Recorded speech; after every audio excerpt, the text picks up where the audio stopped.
मंडळी नमस्कार. सावधान, भाजपने कुत्रे सोडले आहेत. ते भाजपनेच सोडले आहेत का? हे कुत्रे कोण कोण आहेत? हे डॉबरमॅन आहेत की गावठी कुत्रे आहेत? मंडळी हसताय काय? हसायलाच पाहिजे. ते कुत्रे आहेत, पण यांना घाबरू नका. लक्षात ठेवा, ते चावणार नाहीत. हे मी विश्वासानं तुम्हाला सांगतो आज. कारण जास्त भुंकणारे कुत्रे हे बहुधा चावत नसतात, ते फक्त भुंकत असतात. निव्वळ भुंकणारे कुत्रे हे बेसिकली भित्रे असतात, हे लक्षात घ्या. त्यामुळे भुंकून कुणी घाबरावं आणि तो पळून जावा एवढीच ड्युटी यांना दिलेली असते आणि ते चोख पार पाडतात. हल्ली हे कुत्रे महाराष्ट्रातच नव्हे मंडळी, तर अख्ख्या देशात सोडलेले आहेत, पण ते भाजपने नाहीत. लक्षात घ्या. काय आहे या कुत्र्यांची कथा ते समजून घेण्यासाठी हा व्हिडिओ शेवटपर्यंत बघा. मंडळी, अजितदादांचा तथाकथित विमान अपघात होऊन जवळपास आता 1.25 महिना लोटला आहे, परंतु अजूनही त्यांचा अपघात की घातपात हे सत्य बाहेर आलं नाही किंवा येऊ देत नाही.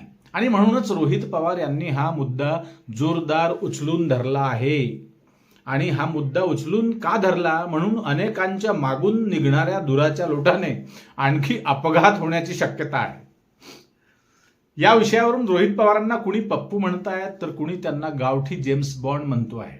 हे म्हणणारे कुणाचेही पाळीव कुत्रे नसून ते भटक्या जातीचे गावठी कुत्रे आहेत. लक्षात घ्या. त्या गावठी कुत्र्यांनी हे आधी समजून घ्यायला पाहिजे की अपघातात दगावले ते त्यांच्या रक्ताचे काका होते. कोण? अजितदादा, रोहित पवारांचे. पवार कुटुंबाची प्रचंड हानी झाली आहे. महाराष्ट्राने एक लोकनेता गमावलेला आहे. भडव्यांनो, तुमचं काय गेलं रे? तुमचं काय गेलं? आणि पत्रकार परिषदा घेऊन हा मुद्दा जाहीरपणे मांडणं काही गुन्हा आहे का? अपराध आहे का? मूर्खांनो, तुमच्या बापाने लिहिलेलं संविधान वाचलंच की नाही? थोडं वाचून घ्या. अबे, पुरावे असतील तर कोर्टात जा म्हणतो. रोहित पवार पत्रकार परिषदेत पीपीटी दाखवतात. तुला काय त्रास होतो रे? मला काही समजतच नाही. अजितदादा असते आणि तू विमान अपघातात मेला असता तर ते असंच बोलले असते. कोण? दादा. तू उडवलं का विमान? ते तुझं विमान होतं का? तू पायलट होता का? तू VSR कंपनीचा मालक आहेस का? तुझ्या मावशीचा तो नवरा आहे का? ते शंका घेत आहेत तर काय तुझ्यावर किंवा तुझ्या बापावर, मावशीवर, तुझ्या काकूवर, तुझ्या बायकोवर ते संशय घेत आहेत का? तुला का मिरच्या झोमतायत? तुला का त्रास होतोय? तू का भुंकतो आहेस? तुझी आणि रोहित पवारांची काय बरोबरी आहे मला सांग? तू काय कुठल्या पक्षाचा प्रवक्ता नाही, अध्यक्ष नाही, दिवाणजी नाही, मुनीमजी नाही. तू पत्रकार आहेस तर पत्रकारिता कर ना बाबा. पत्रकारिता करण्यासाठी महाराष्ट्रात अनेक मुद्दे आहेत, देशात अनेक मुद्दे आहेत. प्रत्येक ठिकाणी नळाला पाणी नाही, तोटी सुरू करून बघ. देशात गॅस नाही, शेतात पीक नाही, पिकलं तर भाव नाही, तरुणांना काम नाही, दवाखान्यात डॉक्टर नाही, डॉक्टर आहे तर औषध नाही. असे अनगिनत प्रश्न आहेत ना महाराष्ट्रात, देशात. त्यावर भुंका ना, किती भुंकायचं ते सोडून उगाच दिवस उजाडला की भू भू भू भू भू भू भू भू काहीतरी विषय घेऊन लोकांना भ्रमित करण्याचा तुमचा हा धंदा आहे.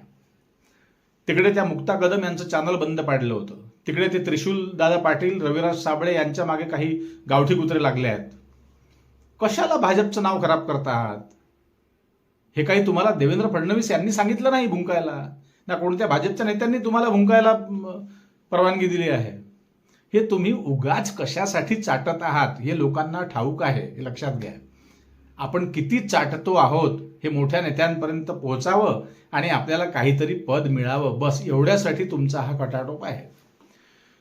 तुम्हाला वाटलं अमोल मिटकरींना अशाच वक्तृत्वामुळे दादांनी आमदार केलं होतं. तुम्हाला वाटत असेल आपणही थोडं भुंकलो तर आमदार होऊन जाऊ. अबे, अमोल मिटकरी वक्ता आहे. तुम्ही नुसते भुंकता साल्यांनो. तुम्ही वक्ते नाहीतच, तुम्ही भक्तात. फक्त भक्तच नाही, अंध भक्तात. अन्न नाही, अंड बघतात. रोहित पवारांवर तुम्ही कितीही भुंकले तरी तो घाबरणारा माणूस नाही. त्याचा आबा बसला आहे दिल्लीत तुमच्या बाबाजवळ. लक्षात घ्या. त्यामुळे तुम्ही भुंकाल आणि तो घाबरून बोलणं बंद करेल. ती असली स्वप्न बघू नका. अबे, एखाद्या अपघाताचं सत्य असत्य तपासण्याचा अधिकार नाही का कुणाला? तुमच्या बापाचा कायदा लागून गेला आहे का?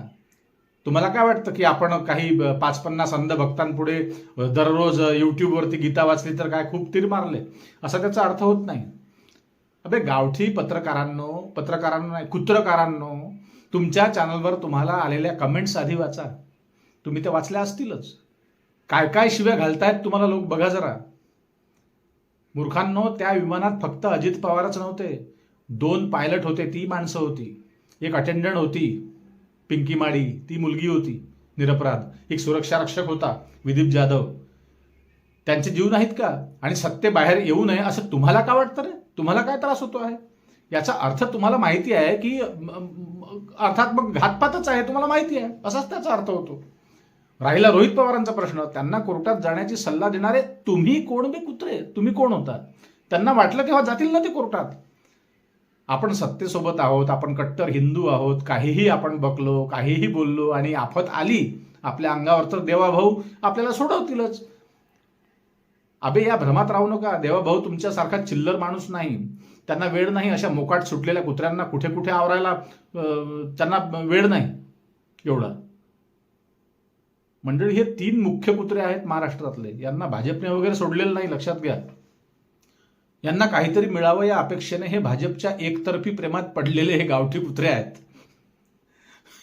या खरजुल्ल्या भटक्यांना घाबरण्याचं अजिबातही कारण नाही. साले लोकांना हिंदुत्व शिकवतात. हिंदुत्व काय, याच्या बापाची प्रॉपर्टी आहे का?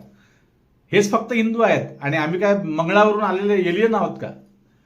हिंदू हिंदू हिंदू हिंदू हिंदुत्व हिंदुत्व कशाचं काय बे? या 2-4 वर्षात साले जास्तच शेफारले आहेत. अबे मूर्खांनो, असे कितीतरी अपघात दररोज होत असतात. हजारो निष्पाप माणसांचे बळी जात असतात गध्यांनो. तेव्हा प्रत्येकाच्याच कुटुंबाला न्याय मागण्याचा अधिकार संविधानाने दिला आहे. संविधान कोणी लिहिलेलं आहे ते तुम्हाला नव्यानं सांगण्याची गरज नाही. साल्यांनो, शिवाजी महाराजांना तुम्ही सोडलं नाही, सावित्रीबाई फुलेंना तुम्ही सोडलं नाही, महात्मा गांधींना तुम्ही सोडलं नाही. एवढंच नाही तर दाभोळकर पानसरे तुम्हाला खपले नाही. आणखी किती जीव घेणार आहात बे? सत्ता काही अमरपट्टा नसतो, हे लक्षात घ्या.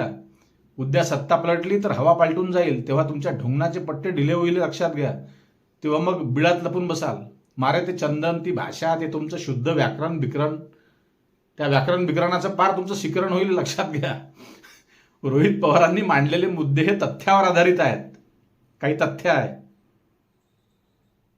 सगळी माहिती अलीकडे गुगलवरून मिळते गध्यांनो, मूर्खांनो. ते मुद्दे मांडायला काय एव्हिएशन एक्सपर्ट वगैरे लागत नसतो तुमच्या म्हणण्याप्रमाणे. म्हणजे रोहित पवारांना मुख्यमंत्री व्हायचं आहे, काही बरडतात, काही ताळमेळ नाही. साले कुठल्या विषयाला कुठलाही विषय जोडतात. त्यांना वाटतं की गोड बोलून छान शब्द मांडले म्हणजे आपलं कळेल लोकांना. गावठी घेऊन सावठी बडबड केल्यासारखी वाटते ती. असो मंडळी, काय बोलायचं. तुर्तास थांबतो. या महाराष्ट्रातील 3 गावठी कुत्र्यांबद्दल तुम्हाला काय वाटतं ते कमेंटमध्ये नक्की लिहा. ते कोणते 3 कुत्रे आहेत याचा अंदाज तुम्ही बांधला असेलच, तेव्हा सांगा आपल्या चॅनलवर. नवीन असाल तर सबस्क्राईब करा आणि जास्तीत जास्त लोकांपर्यंत हा कुत्र्यांचा व्हिडिओ शेअर करा, लाईक करा. पुन्हा भेटू नवीन विषयावर बोलण्यासाठी नव्या दिवशी नव्या दमान. तोपर्यंत नमस्कार. मी रिनेश रंजन. जय महाराष्ट्र.